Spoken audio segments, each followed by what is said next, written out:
Tendencias, Rumi Ceballos de Altavoz, el reconocido Augusto Álvarez Rodríguez de A3RNet y ahora también Alberto Bengolea, que se une a Monitor, analizan la actualidad desde canal digital, redes, radio y televisión.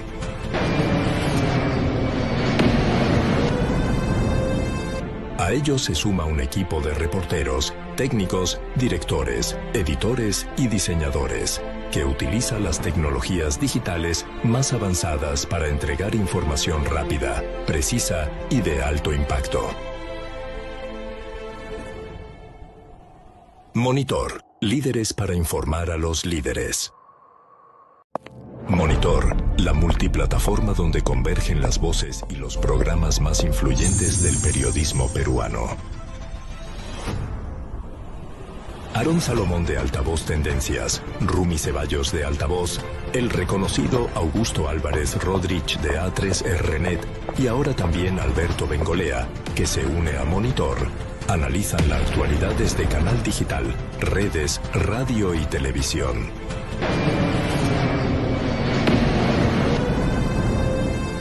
A ellos se suma un equipo de reporteros, técnicos, directores, editores y diseñadores, que utiliza las tecnologías digitales más avanzadas para entregar información rápida, precisa y de alto impacto.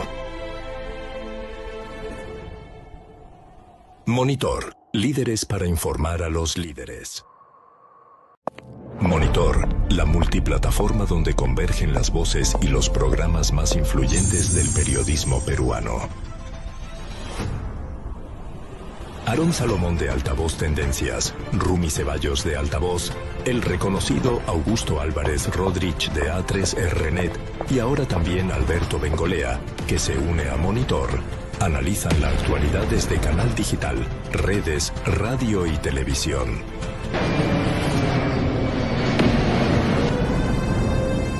A ellos se suma un equipo de reporteros, técnicos, directores, editores y diseñadores, que utiliza las tecnologías digitales más avanzadas para entregar información rápida, precisa y de alto impacto.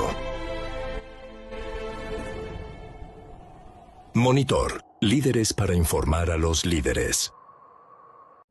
Monitor, la multiplataforma donde convergen las voces y los programas más influyentes del periodismo peruano.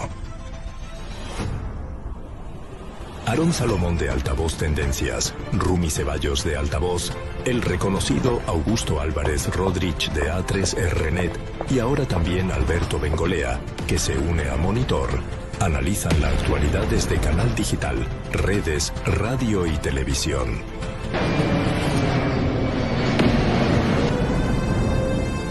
A ellos se suma un equipo de reporteros, técnicos, directores, editores y diseñadores, que utiliza las tecnologías digitales más avanzadas para entregar información rápida, precisa y de alto impacto.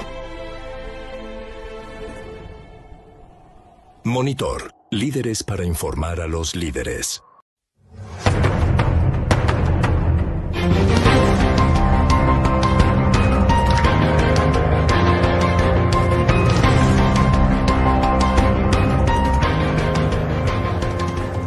¿Qué tal amigos? ¿Cómo están? Bienvenidos a su programa Altavoz Tendencias por Monitor y Tribu Televisión. Hoy es jueves 15 de enero y como siempre vamos a comenzar con las 5 de Altavoz. Son las 5 principales noticias del día que usted tiene que revisar en nuestro sitio web altavoz.p para iniciar el día muy bien informado. Y iniciamos con la primera noticia, pero antes este segmento llega gracias a, acá está mi tacita, Deli Bakery. Le invitamos a que visite su local favorito de Deli Bakery. No se va a arrepentir de ninguna manera. Vamos con la primera noticia. Juliana Loza afirma que Keiko Fujimori no pedirá indemnización alguna luego del archivo del caso Cócteles. La abogada de Keiko Fujimori, Juliana Loza, dijo que su patrocinada no pedirá ningún tipo de indemnización tras el archivo definitivo del caso Cócteles, en donde el fiscal José Domingo Pérez le imputó a la candidata presidencial de Fuerza Popular ser la cabecilla de una supuesta organización criminal que lavó dinero de la corrupta consultora Odebrecht y otras fuentes a través de sus campañas de 2011 y 2016. Incluso Keiko Fujimori podría no solamente pedir una indemnización, sino acudir a instancias internacionales, a este sistema interamericano de derechos humanos, a la CIDH, y luego su caso podría pasar a la Corte IDH en contra del Estado, pero no lo va a hacer porque se encuentra en campaña. Pero lo cierto es que estuvo presa sin condena, sin que se respete el debido proceso, 480 días, y eso nadie se lo devuelve. Vamos con la segunda noticia. El canciller confirma la liberación de un peruano detenido en Venezuela. El canciller Hugo de Sela anunció que Marco Antonio Madrid Martínez, ciudadano peruano, que se encontraba detenido en Venezuela, fue liberado y ya se encuentra en contacto con las autoridades consulares del Perú. La liberación se produce tras gestiones diplomáticas del gobierno peruano, y esto se lleva a cabo después de la quirúrgica detención, extracción del tirano, el dictador Nicolás Maduro, quien debe morir en una cárcel fría y sola en Estados Unidos. Vamos con la tercera noticia. Ollanta Humala exigió su inmediata libertad tras el archivo del caso Cócteles. Antes de cumplir 9 meses de prisión, el expresidente Ollanta Humala Tazo pidió su inmediata liberación, cuestionando que su encierro se base en hechos que el Tribunal Constitucional y el Poder Judicial ya determinaron que no constituyen delitos. Y tiene razón, así no nos guste, porque su caso también tiene que ver con aportes irregulares de campaña, donde se configuraría el delito de lavado de activos, pero recién se aprobó en el código, se añadió al Código Penal el delito de financiamiento ilegal en el 2019, no antes, como ocurrió en el caso también de Keiko Fujimori, al igual que en el de Ollanta Humala. Vamos con la cuarta noticia. Karen Paniagua denuncia que pagó 5.350 soles a Avanza País para ser candidata a diputada y exige que le devuelvan su dinero. La influencer y estrella de OnlyFans reveló que pagó 5.370 soles, porque pagó 20 soles de comisión, para postular como candidata a diputada por Avanza País, y exige que le devuelvan el dinero tras quedar fuera de carrera electoral. La sacaron a pesar de que ella es militante de dicho partido, del Partido del Tren, desde mayo del año 2017. ¿En qué acabará esa historia? ¿Le devolverá la plata? No lo creo. Vamos con la quinta noticia, es una noticia positiva. Y si hablamos de noticia positiva, esta llega gracias a Rocker, especialistas en bioseguridad, que dice la quinta noticia. Juan Pablo Varillas avanzó a cuartos y se ilusiona con la final del Challenger de Buenos Aires. El tenista peruano Juan Pablo Varillas avanzó a los cuartos de final del ATP Challenger de Buenos Aires tras la retirada del brasileño Pedro Sakamoto, consolidando un inicio de temporada prometedor y acercándose a mejorar su posición en el ranking ATP. Estas fueron las 5 noticias de Altavoz, las 5 noticias del día que usted tiene que revisar para iniciar el día muy bien informado. Y este segmento llegó por cortesía de Deli Bakery. Qué rico, como el sabor de casa. Le invitamos a que visite su local favorito de Deli Bakery. Vamos a hacer una pausa comercial y regresamos con la primera entrevista del día. Ya regresamos.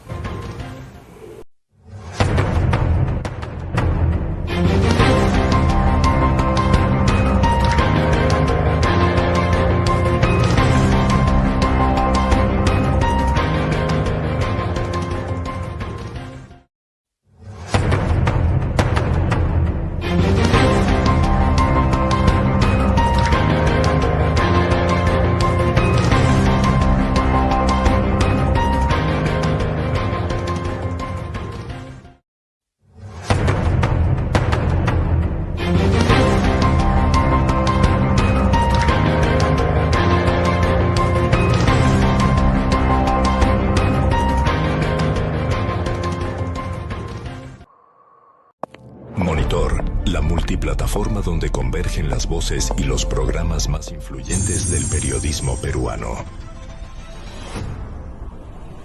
Aarón Salomón de Altavoz Tendencias, Rumi Ceballos de Altavoz, el reconocido Augusto Álvarez Rodríguez de A3RNet y ahora también Alberto Bengolea, que se une a Monitor, analizan la actualidad desde canal digital, redes, radio y televisión.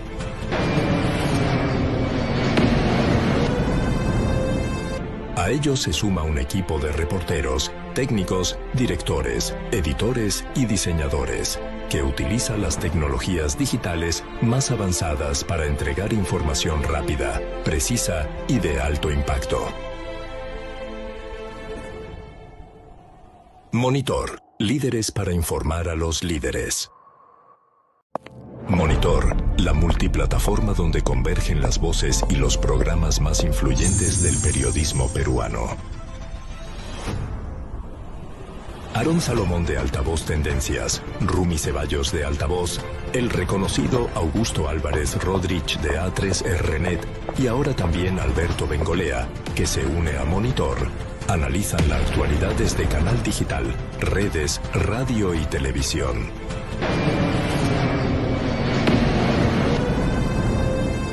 A ellos se suma un equipo de reporteros, técnicos, directores, editores y diseñadores, que utiliza las tecnologías digitales más avanzadas para entregar información rápida, precisa y de alto impacto.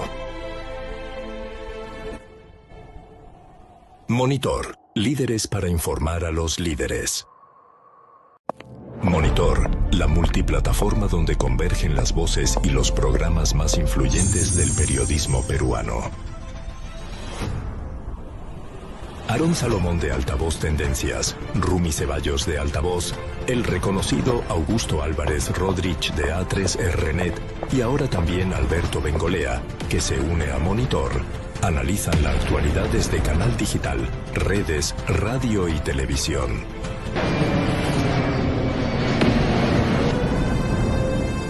A ellos se suma un equipo de reporteros, técnicos, directores, editores y diseñadores, que utiliza las tecnologías digitales más avanzadas para entregar información rápida, precisa y de alto impacto.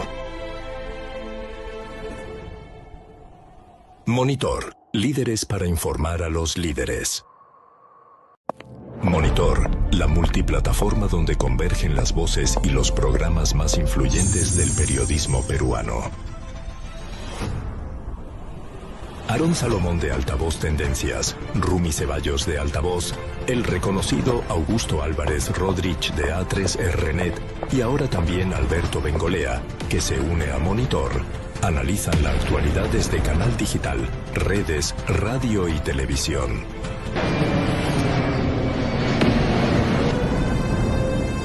A ellos se suma un equipo de reporteros, técnicos, directores, editores y diseñadores, que utiliza las tecnologías digitales más avanzadas para entregar información rápida, precisa y de alto impacto. Monitor, líderes para informar a los líderes.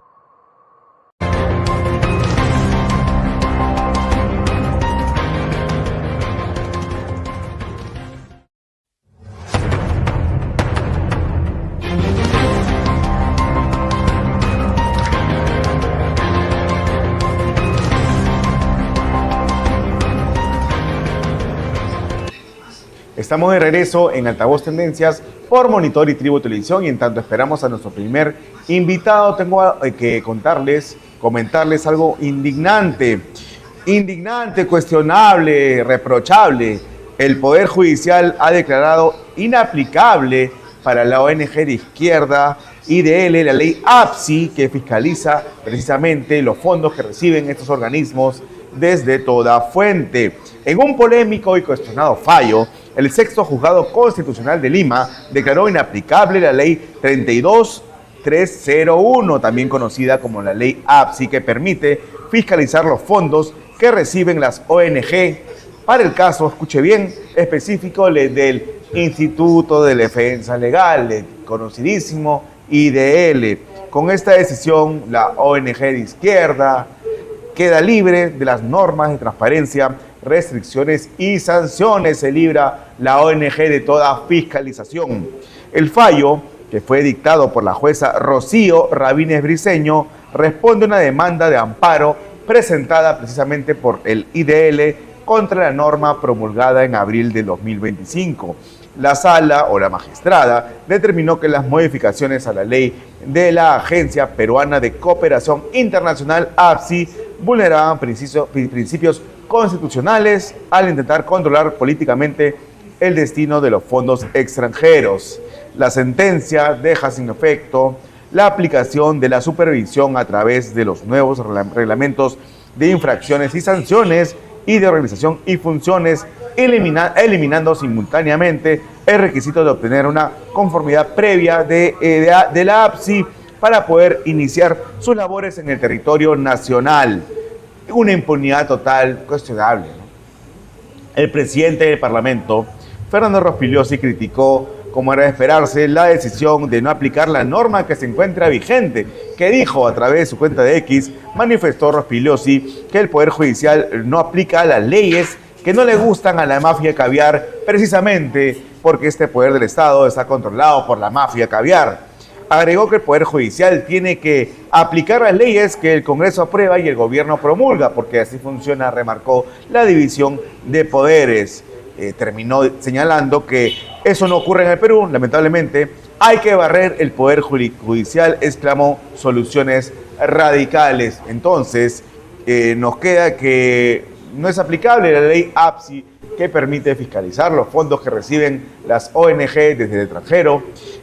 Para el caso del IDL, se salvó la ONG de Gustavo Gorriti, de Romina Mela, de Carlos Rivera y todas estas hierbas. ¿Por qué ha recibido este beneficio esta ONG?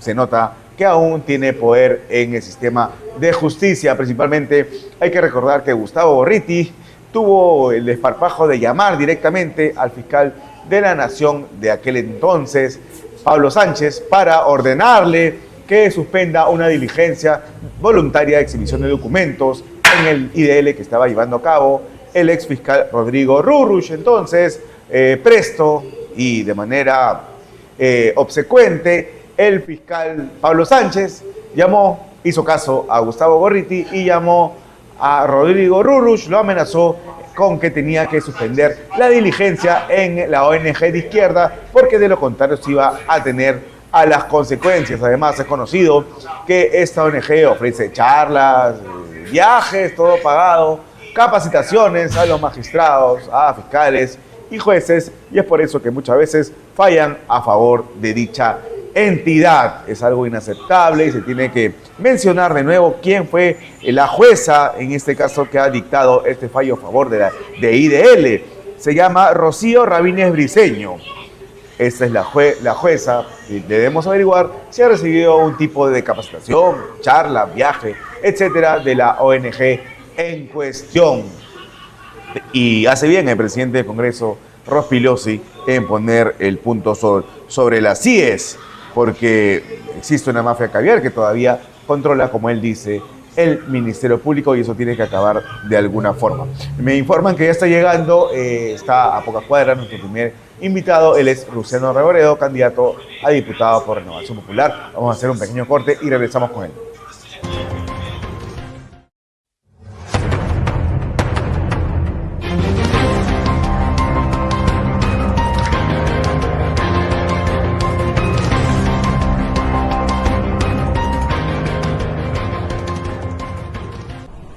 Aarón Salomón de Altavoz Tendencias, Rumi Ceballos de Altavoz, el reconocido Augusto Álvarez Rodríguez de A3RNet y ahora también Alberto Bengolea, que se une a Monitor, analizan la actualidad desde Canal Digital, redes, radio y televisión.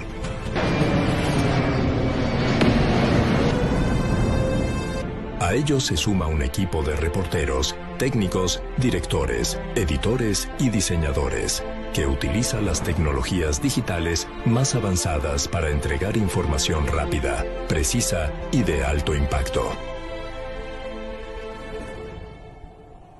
Monitor, líderes para informar a los líderes. Monitor, la multiplataforma donde convergen las voces y los programas más influyentes del periodismo peruano. Aarón Salomón de Altavoz Tendencias, Rumi Ceballos de Altavoz, el reconocido Augusto Álvarez Rodríguez de A3RNet y ahora también Alberto Bengolea, que se une a Monitor, analizan la actualidad desde Canal Digital, redes, radio y televisión.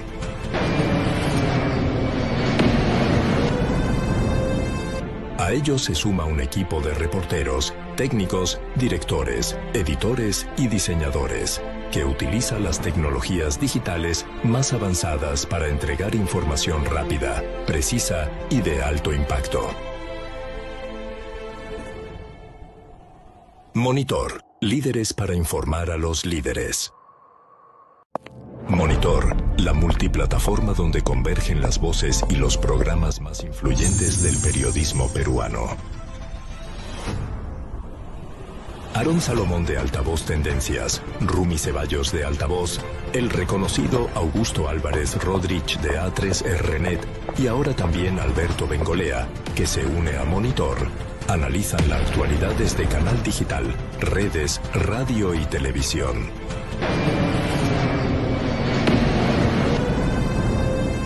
A ellos se suma un equipo de reporteros, técnicos, directores, editores y diseñadores, que utiliza las tecnologías digitales más avanzadas para entregar información rápida, precisa y de alto impacto. Monitor, líderes para informar a los líderes. Monitor, la multiplataforma donde convergen las voces y los programas más influyentes del periodismo peruano. Aarón Salomón de Altavoz Tendencias, Rumi Ceballos de Altavoz, el reconocido Augusto Álvarez Rodríguez de A3RNet y ahora también Alberto Bengolea, que se une a Monitor, analizan la actualidad desde canal digital, redes, radio y televisión.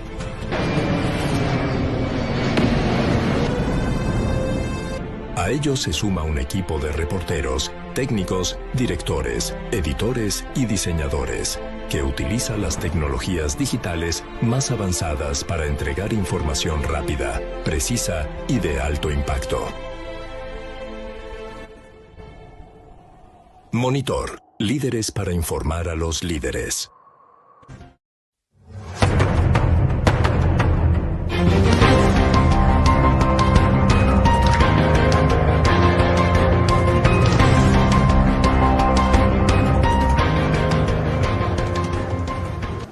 Estamos de regreso en Altavoz Tendencias por Monitor y Tribu Televisión, canal 20 TET, canal 33 Movistar y 733 HD. Ya tenemos en el set a Luciano Reboredo, es candidato a diputado por Renovación Popular, va con el número 30 por Lima. Luciano, muchas gracias por la entrevista. Hombre, al contrario, gracias. ¿Qué tal? Antes de que llegaras reaccioné de manera furibunda a este cuestionable, inaceptable fallo judicial que libra a la ONG de izquierda IDL de la aplicación de la ley APSI, que permite fiscalizar los fondos que reciben las ONG del extranjero. ¿Por qué ha ocurrido esto? Ahí te das cuenta cómo la justicia, cómo las medidas no son iguales para todos, ¿no? El tema de IDL ya es llamativo, ¿no? El señor Gorriti, que llama a los fiscales, llama al fiscal de la Nación, pone a una persona a trabajar dentro de la fiscalía, no da cuenta de nadie, le dicen que entregue un teléfono que nunca lo entregó. No va al Congreso y ahí quedó, lo citan al Congreso. No, es un intocable.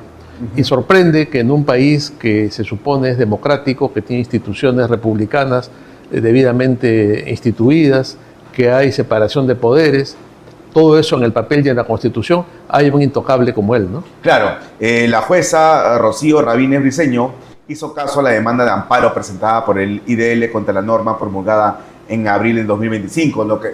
¿Quién será esta jueza? ¿No? Seguramente habrá recibido algún tipo de capacitación, viaje del IDL. Probablemente, ¿no? Ahora tienen miedo, hay una serie de jueces supernumerarios, estos que son, los provisionales, que son provisionales y que son tomados un poco al paso y hacen cualquier cosa, ¿no? Es una barbaridad todo esto. O puede ser que también sea quizás protagonista de uno de esos audios de los cuellos blancos del puerto con los que la ONG liderada por Gorriti extorsionaba, ¿no?, a los integrantes del sistema de justicia. Mira, Gorriti y su ONG tienen un patrimonio enorme de documentos filtrados, ¿no?, por los grandes fiscales que en su momento respondían a los intereses de IDL. Entonces, mira, no podemos especular más en ese sentido, pero es probable cualquier cosa, ¿no? Todo lo que tú dices es muy probable. Pero lo cierto es el poder que aún tiene la ONG IDL en el sistema de justicia.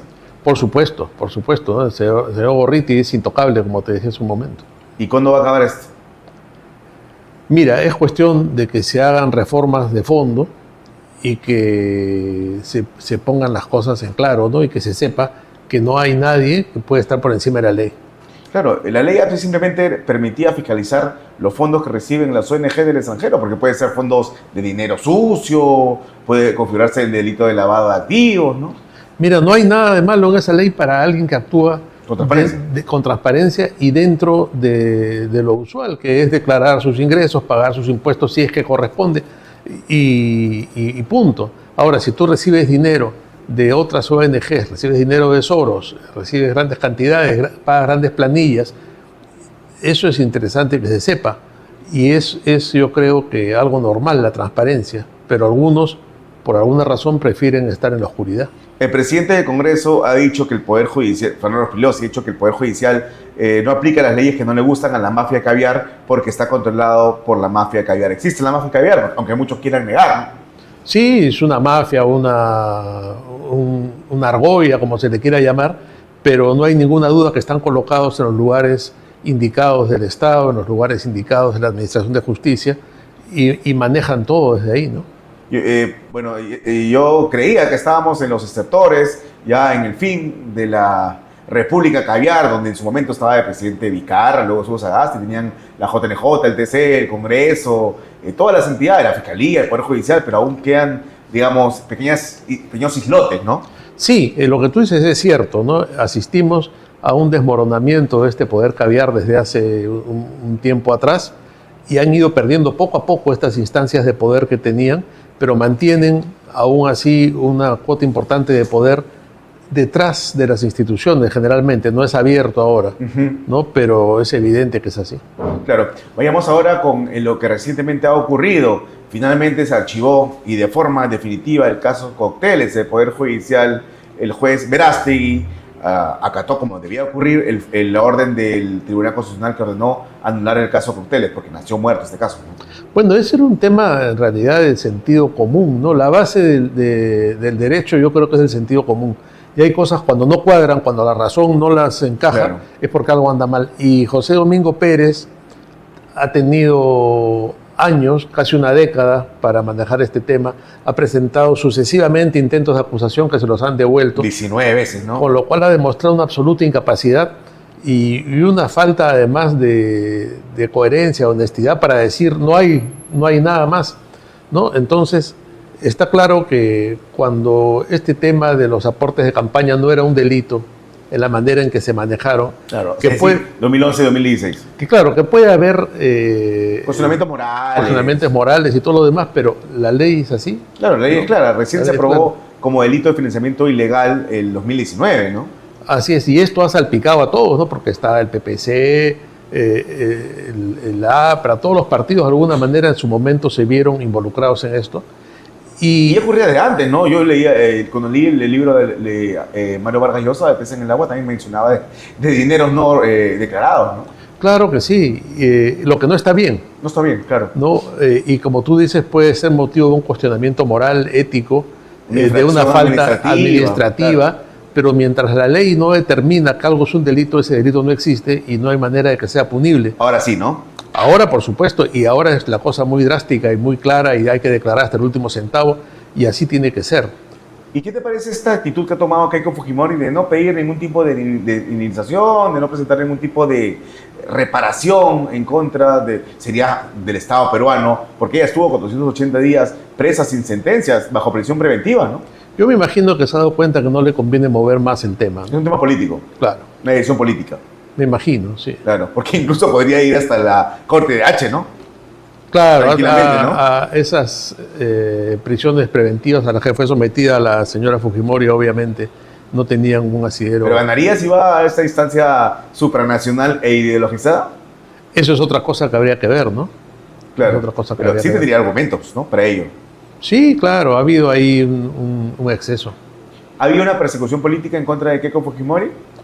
Yo creo que lo que tú hablas de la mafia caviar y sus aliados y algunos personajes como Vizcarra, por ejemplo, que ahora está en prisión justamente, activaron una serie de mecanismos de persecución política a todo lo que les resultaba incómodo, a toda la oposición. Alan García también, ¿no? Alan García y a todo aquel que fuera incómodo para el avance de esta toma del poder de los caviares, ¿no? Y eso fue evidente, más aún y más allá de las persecuciones en las reformas, por ejemplo, políticas que hizo Vizcarra para tomar el control de lo que era el Consejo de la Magistratura, creando la Junta Nacional de Justicia, el control que tenían de la Fiscalía y de todo, ¿no? Entonces, eso ha sido un mecanismo que felizmente se ha ido desarmando poco a poco, sí, y que vamos a ver en qué concluyen.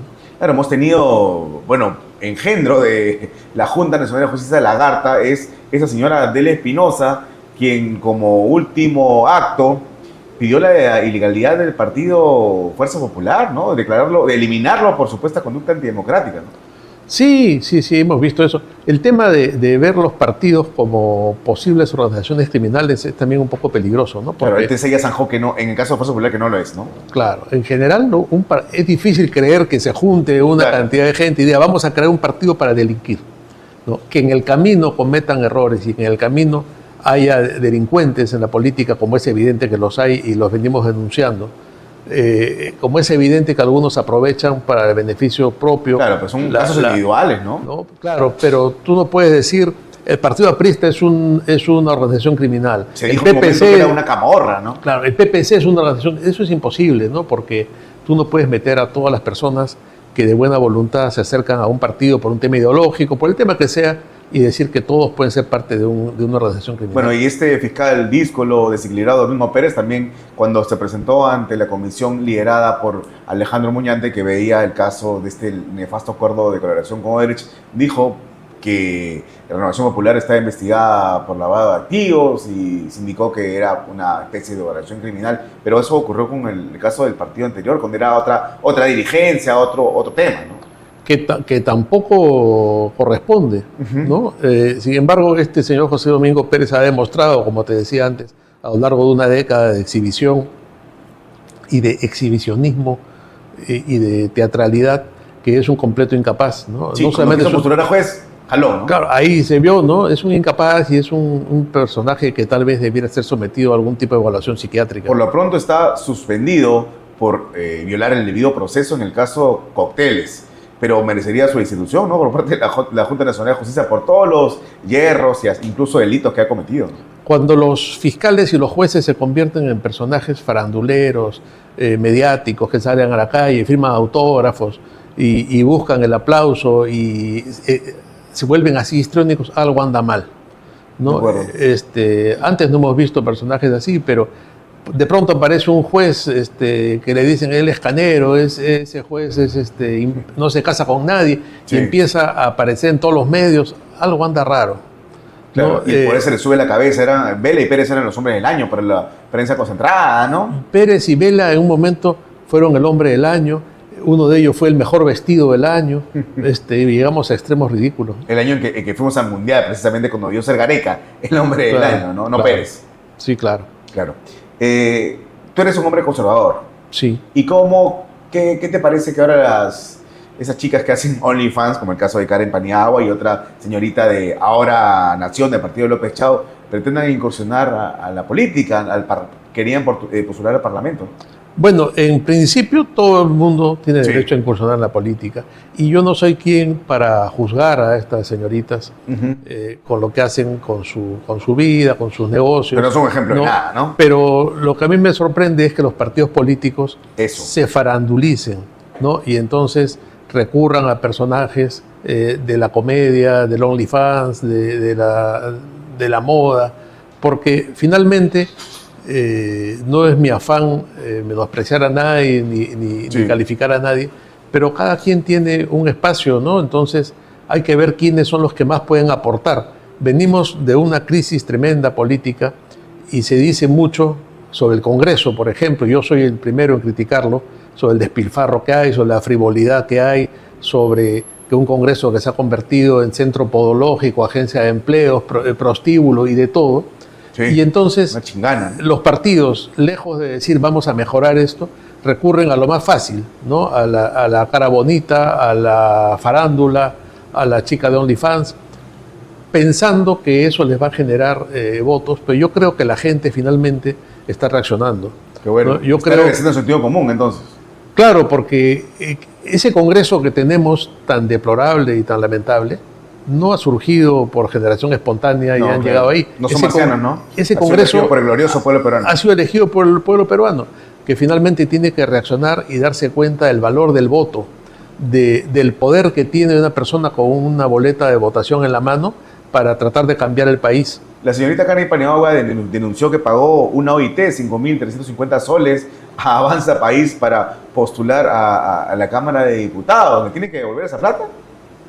Mira, yo no sé por ¿A ti no qué. te cobraron nada en Renovación Popular? No, jamás. Ahí la diferencia, ¿no? Claro, el problema es que también muchos logran tener un partido político, inscribirlo, hacer el esfuerzo, juntar las firmas y todo lo demás, y lo tienen como un patrimonio, ¿no? Como un negocio. Como un negocio. Claro, entonces empiezan a ver las cuotas de ingreso para las listas, empiezan a ver los aportes de campaña, que muchas veces además son por debajo de la mesa.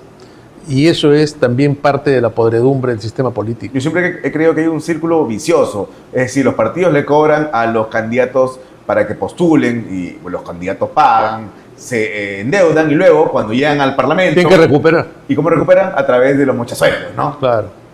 Claro, es lo mismo que esas campañas millonarias, ¿no? De pronto tú ves un candidato a alcalde que gasta al ojo pues se gasta 1 millón, 2 millones de soles en una campaña. ¿Cómo va a recuperar eso ese señor que postula para alcalde? Con corrupción. Claro, el sueldo de un alcalde va entre los 8 y los 15.000 soles, ¿no? Y tú de pronto ves cientos de paneles, portátiles en la calle, regalo de helados, regalo de polos, pero en cantidades, ¿no? Entonces todo eso tiene un valor que de alguna manera tienen que recuperarlo, yo supongo. Sí, muchas gracias por la entrevista. Para ir terminando, ¿cuál va a ser tu primera o tu iniciativa legislativa más potente de llegar a la Cámara de Diputados? Tenemos, si me permites explicarlo rápidamente, tenemos una importante que es legislar en favor de la vida, como somos defensores de la vida. Como tiene que ser. La vida desde la concepción hasta la muerte natural tiene dos extremos, los niños y los ancianos. Queremos generar la creación de una defensoría del adulto mayor y promover el empleo del adulto mayor. Me interesa ese tema. De facto, en este momento, ¿cuál es la edad de jubilación? La edad de jubilación, la jubilación anticipada llega a los 55. Pero todavía eres joven, ¿no? Claro, en este mundo. Claro, y de los 60 a 65 ya están todos jubilados. ¿Qué cosa pasa? Por ejemplo, si tú le das un incentivo tributario a la empresa que le dé un empleo de medio tiempo a un adulto mayor. La economía plateada. Y esa persona puede ser el cajero de un negocio, como en puede Estados Unidos. ser, claro. No, entonces tú llegas y ese adulto mayor de 70 a 75 años tranquilamente puede ejercer ese cargo y se siente útil, se siente reconocido. No se enferma, ¿no? No se enferma, está trabajando, está activo, no tiene tiempo de deprimirse. Eso es lo que hay que hacer para proteger al adulto mayor. Esa es una de nuestras iniciativas. Y simplemente se aprobaría es una ley simple, no necesita cambio constitucional, nada. Necesita, yo creo, una opinión del MEF por el tema de que habría un incentivo tributario. Pero debería darse, ¿no? Pero sí, yo creo que no va a haber ningún problema en ese sentido, lo estamos estudiando. En Walmart, por ejemplo, vemos nosotros en Estados Unidos que hay adultos mayores indicándote dónde están cada producto. ¿Podría ser ¿A ellos reciben beneficios tributarios esta empresa? Yo no sé si en ese caso, pero sí, por ejemplo, conozco la experiencia de Hungría, que es una sociedad precisamente desde un punto de vista de familia, protección del adulto mayor y todo lo demás, porque es un gobierno conservador. Ahí sí hay un incentivo. Muy bien, porque el trabajo dignifica al hombre, ¿no? Y cuando tú vas a un local de comida rápida, a una farmacia o a un supermercado, casi todos los cajeros son señores mayores, que te atienden muy bien, son muy amables, están contentos. Sí, y también el tema de los peajes, ¿no? En las casetas también hay adultos mayores. Eso lo he visto en Estados Unidos. También, probablemente hay algo así, voy a investigarlo en el caso de acuerdo, ellos, ¿no? Sí, muy interesante, ¿para qué? Hay que impulsar la economía plateada. Hernán Garrido Leca creo que señalaba que 45 años era la jubilación de facto, después de 45 años no te contrata nadie. No te contrata nadie, ese es un tema que el que no está preparado para eso la pasa muy mal. Esperemos tenerte en otro programa para entrar de lleno a ese tema. Muchas gracias, Luciano. Vas con el número 30 de la Cámara de Diputados por Renovación Popular. Así es, gracias. Por Lima. Muchas gracias por la entrevista. Vamos a hacer un corte comercial y regresamos. Estamos en Altavoz Tendencias por Monitor y Tribu Televisión. Ya regresamos.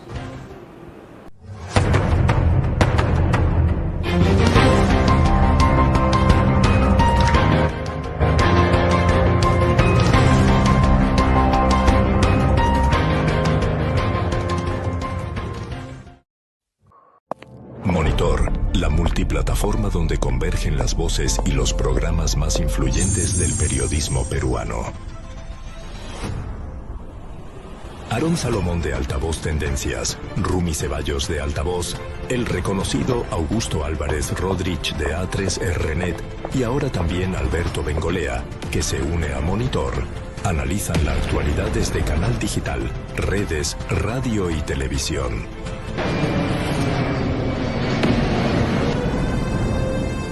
A ellos se suma un equipo de reporteros, técnicos, directores, editores y diseñadores, que utiliza las tecnologías digitales más avanzadas para entregar información rápida, precisa y de alto impacto.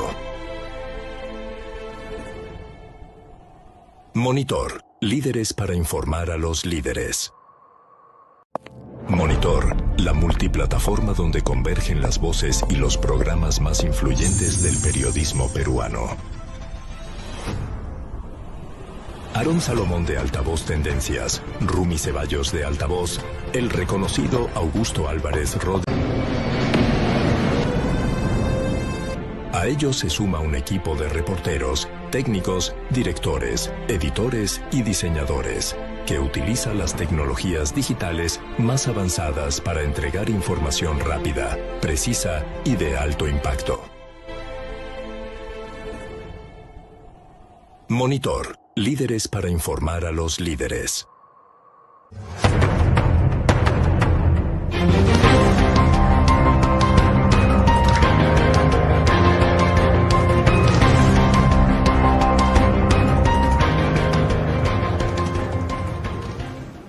Estamos de regreso en Altavoz Tendencias por Monitor y Tribu Televisión y ahora vamos a conversar con el economista José Luis Tapia sobre esta crisis de nunca acabar de Petroperú, que se ha convertido en un barril sin fondo, una empresa quebrada que se lleva el dinero de todos los contribuyentes. ¿Qué tal, José Luis? ¿Cómo estás? Muchas gracias por la entrevista, como siempre. Bueno, ¿qué tal? Muchas gracias, Aarón, por la invitación. Petroperú es una chatarra, es una empresa que en lugar de darnos felicidad nos trae tragedia, nos trae... Incluso se atrincheran ahí sindicatos, se atrincheran gente muy interesada en que eso no se privatice, no quieren venderlo. No hay otra salida que la privatización. No, si se puede liquidar, mejor. Mejor aún. Mejor todavía. Porque ¿quién lo va a querer comprar, no? No sé, pero hay que deshacernos de eso, porque se han atrincherado ahí y no quieren salir de ahí. Y ese es el problema, que lo vamos a tener que pagar tú, yo, la ama de casa, en los recibos de luz, agua, todo eso. En el mismo combustible que no baja el precio. Claro, los impuestos, tú conoces bien, ¿no? El IGB, con eso se paga más de la mitad del presupuesto del Estado. Es decir, es una desgracia tener una empresa que creen que es así como un juguete cuando los niños juegan, sí. Se tratan de arrebatar para cada uno sus intereses, entonces hay que liquidarlo, ¿no? Sí, hay que liquidar Petroperú. El presidente Gerí ha anunciado y se ha presentado, se ha publicado un decreto en donde sale una reestructuración, donde se separan los activos, ¿no? Por ejemplo, el edificio este de San Isidro que debe venderse de inmediato. Sí. Es lo máximo que podrá hacer este gobierno, vender, y eso, ¿o no crees que ocurra nada?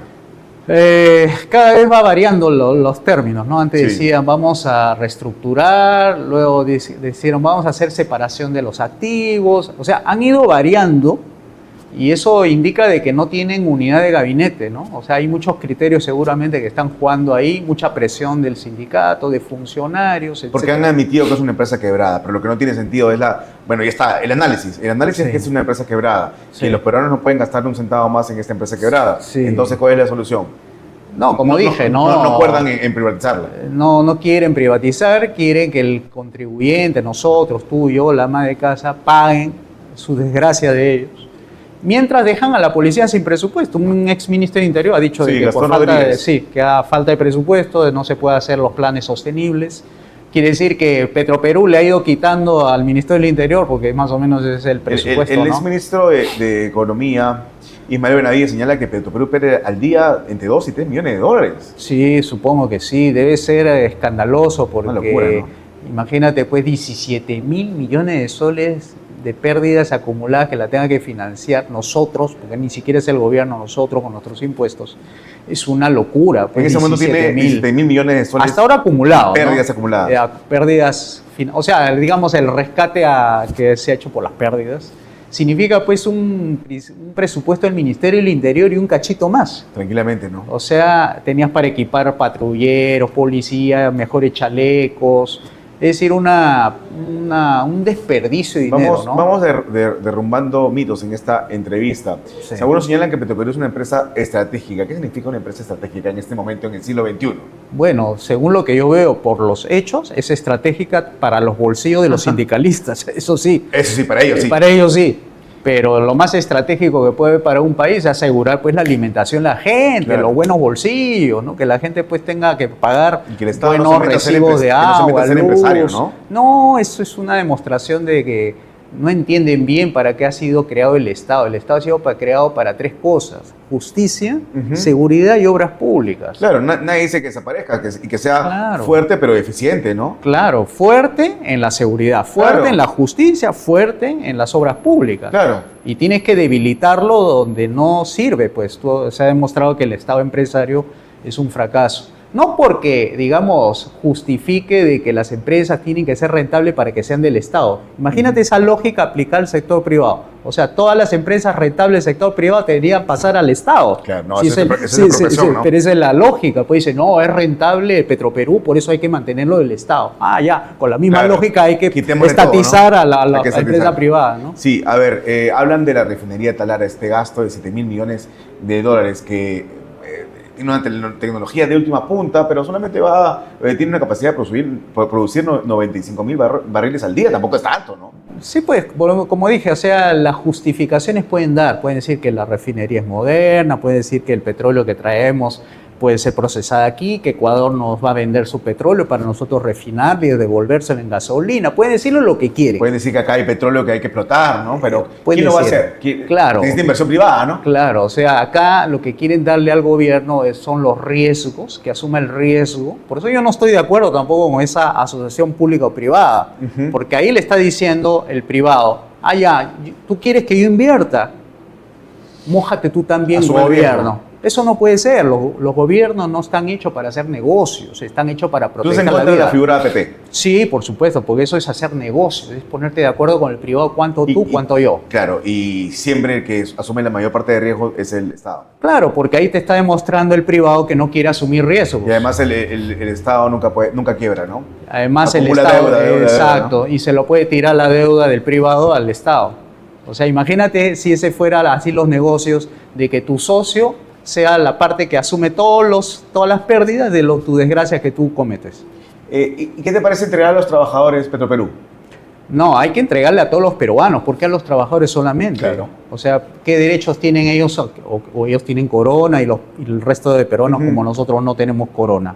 Tienen que ser a todos tratados por igual, ¿no? Cuando te refieres a liquidación significaría vender todos los activos y listo. Venderlo como chatarra, o Y sea, desaparecer la empresa. desaparecer, porque tú has visto, ¿no? Ese juguete, no, dame tú, se arranchan, por alguna razón se están ranchando, porque hay intereses, seguramente hay negociados debajo de la mesa, hay gente que quiere comprar, otros que quieren vender, entonces ahí hay es un juguete que trae discordia. Y los que han comprado sus bonos chatarra, ¿qué hacemos con ellos? Los que han comprado bonos. Sí. Bueno, que lo oferten al público, pues, o sea, a Claro. ver quién le pueda comprar, ¿no? Pero es así un mal negocio comprarle al Estado bonos, pues, esa es la desgracia. ¿Pero el Estado tiene que pagar?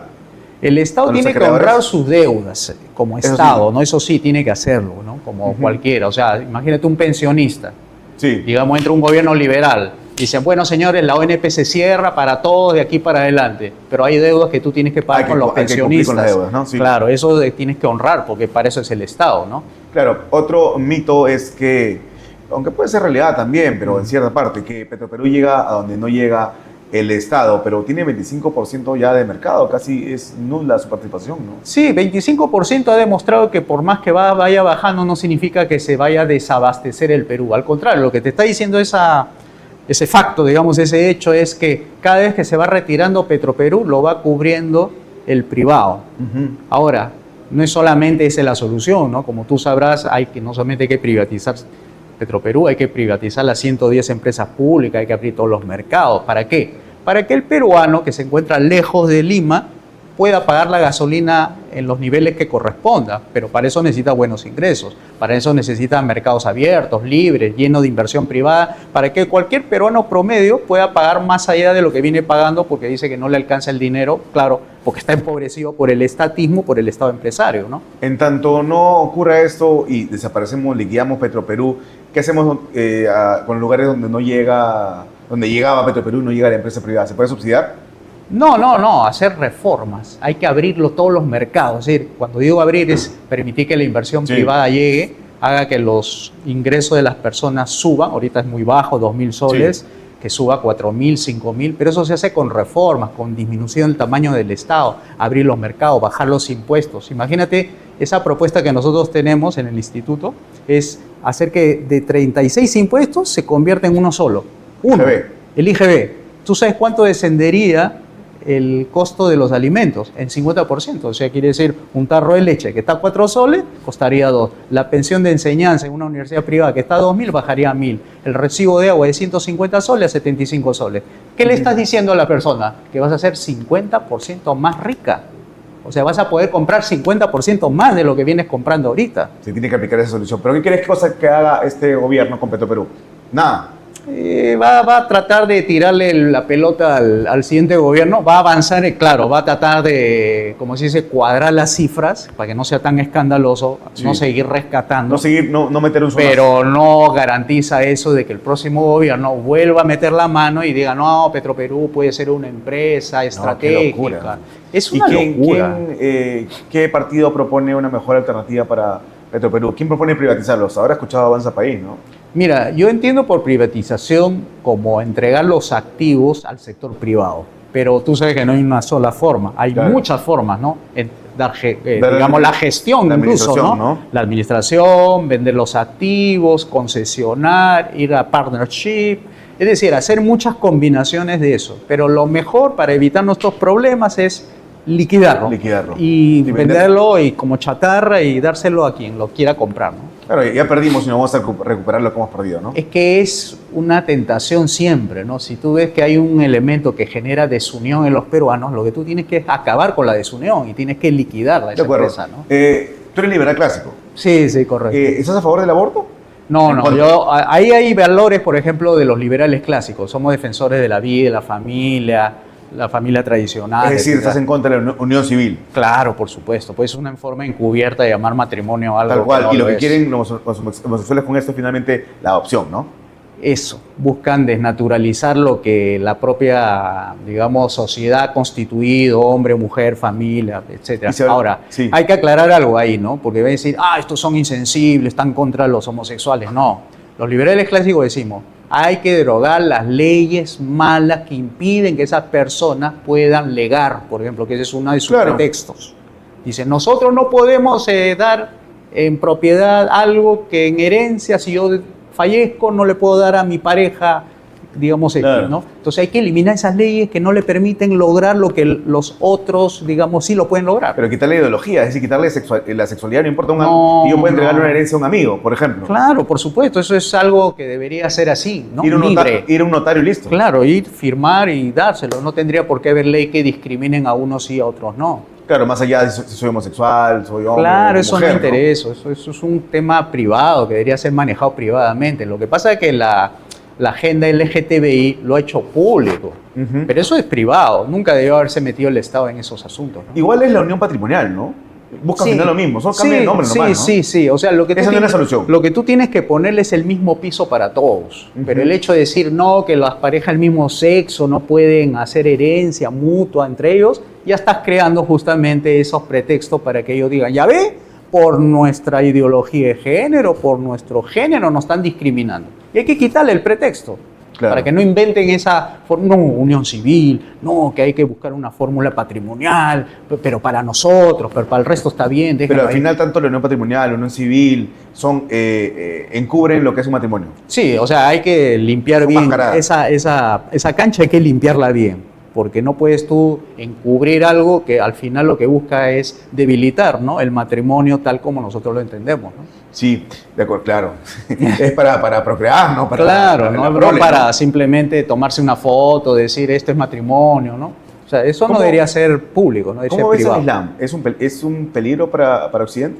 O sea, el entendido como esta facción terrorista que interpreta las cosas de manera violenta, por supuesto, es un peligro para la humanidad. ¿Los musulmanes no son compatibles con Occidente? No, yo creo que sí. Sí. O sea, leído bien en el Corán, sí es compatible, ¿no?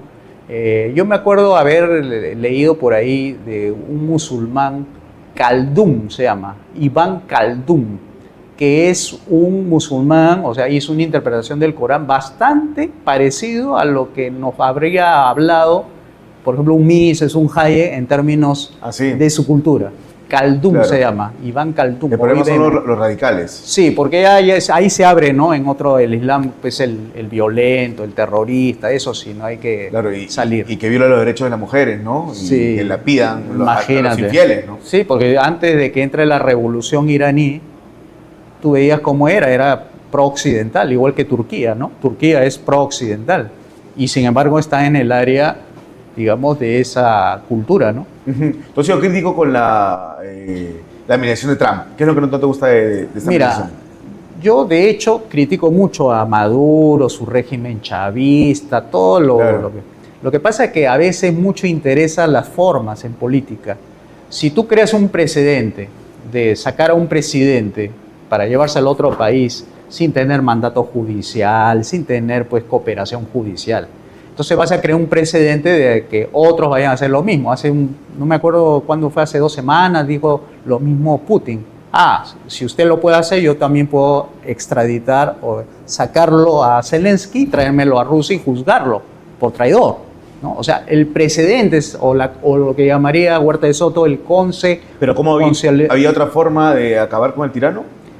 Por supuesto. ¿Sin la intervención de Estados Unidos? Sí. Por ejemplo, mira el tema de los países excomunistas.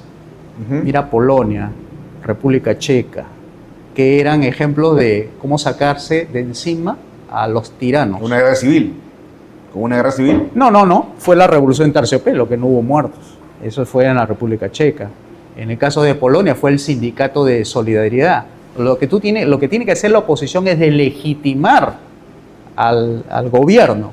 ¿Pero no te parece rara esta posición que había en Venezuela con María Corina Machado logrando, haciendo mítines mismo dentro de Venezuela y pudiendo viajar a ONU, ¿no? Es raro, ¿no? Sí. No, a mí me parece que ahí hay una cosa bastante extraña. Si dicen que María Corina, que ha ganado las elecciones, junto con Edmundo González, Y que huyó a España, ¿no? ¿por qué Trump no utilizó a ella para los fines que quería darle la transición? Y le dice, no, usted es una persona muy buena, pero no tiene el respeto de su gente. Claro. O sea, quiere decir que ellos no han ganado las elecciones. Si no, ¿por qué tendrían que ellos no ser considerados en la transición? Si ellos son poderosos, se supone que tienen el apoyo popular, ¿por qué? Porque Pero en el una chavismo- dictadura, María Corina Machado no había podido hacer lo que hace, ¿no? Mítines con millones de personas, ¿no? Sí, pues por eso digo, o sea... Estaría presa. O sea, O muerta, ella, ¿no? por ejemplo, los chavistas que tienen, ¿por qué tienen apoyo? Porque son populistas, o sea, regalan comida, regalan medicina. Ellos tienen unos centros que se llaman misiones Sí. y ahí tienen el apoyo popular, pues. Entonces, es un apoyo popular condicionado a una dependencia crónica, ¿no? ¿Y ahora qué se viene? Porque ya cayó el tirano, cayó el dictador. ¿Qué es lo que se viene? Derratizar, quebrar el chavismo. Pero ese es un trabajo interno, pues, ¿ves? Digamos, a ver, Trump, ¿qué ha dicho? Bueno, al final no es que quiere él democratizar, no quiere sacar a la cúpula chavista, es lo que él quería, el petróleo. O sea, Claro. nunca quiso democratizar, en el fondo no fue eso. Entonces, ya dependerá de los venezolanos, a ver Depende de cómo se ellos. fortalecen ellos Al final para depende tener... de ellos, ¿no? Eso Muchas es. gracias, José Luis, por la entrevista. De Hasta nada, otra muchas oportunidad. gracias a ti. Ok, amigos, nos vemos mañana. Eso fue Altavoz Tendencias por Monitor y Tribu Televisión. Hasta mañana.